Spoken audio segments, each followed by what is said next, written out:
Hello everyone, welcome to Decimal Division. The essential question is, how can you use a model to divide by a decimal? So the model steps are the same as before.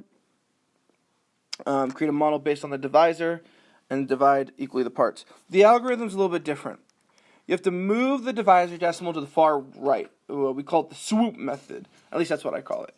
And then you move the dividend decimal to the right the same number of times that you move the decimal in the divisor.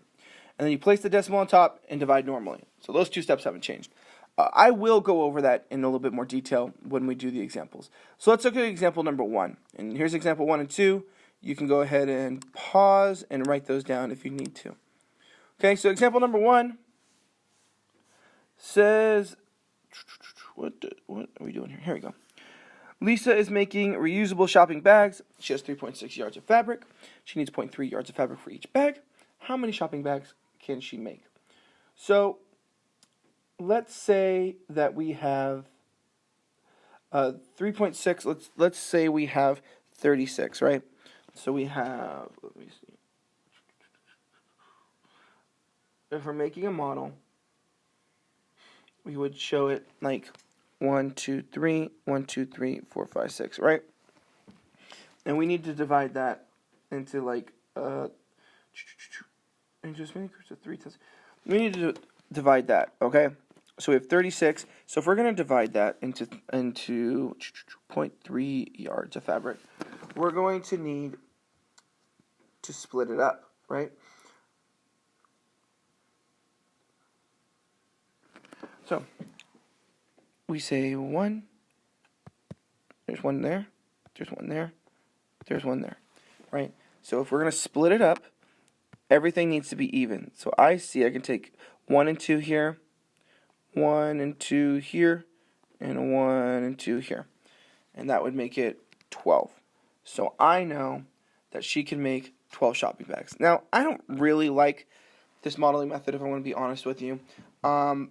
I think it's a lot easier just to do it or simpler to do it in the algorithm method. But if that helps you, fine. If you're like, Mr. Ross, I have no idea what you just did, don't worry about it. We're going to go ahead and show you the algorithm method right now. So you have 3.6 divided by 0.3.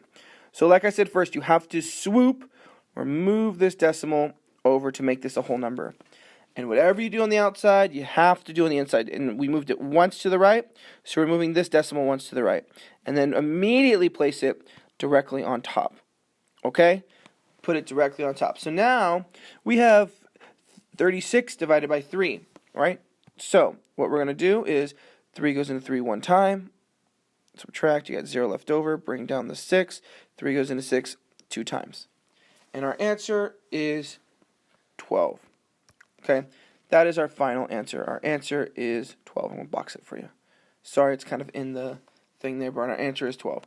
So you have to move the decimal of the divisor. You have to move it to the far right to make it a whole number.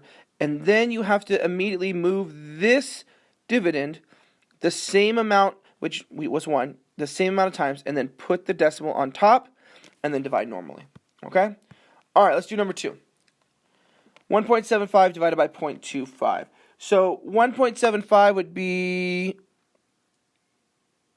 all of this plus all of this. Okay? And if we need to divide that evenly, we'd have to divide that into groups of 25. So we have 3 groups of 25 here and 4 groups of 25 here. And we know 4 plus 3 equals 7. We'd have 7 groups divided evenly. So that's one way to do it using a model. Let's go ahead and let's do the algorithm method. So first, you need to swoop it. 1, 2. So how many times do we move it? 2 times, right? So we have to go 1, 2. And immediately put the decimal up top. Okay? So we have 25 goes into 175. It doesn't go into 0 or 7, but it goes into 175. Well, I know 4 quarters, which is 25 cents, make $1, right?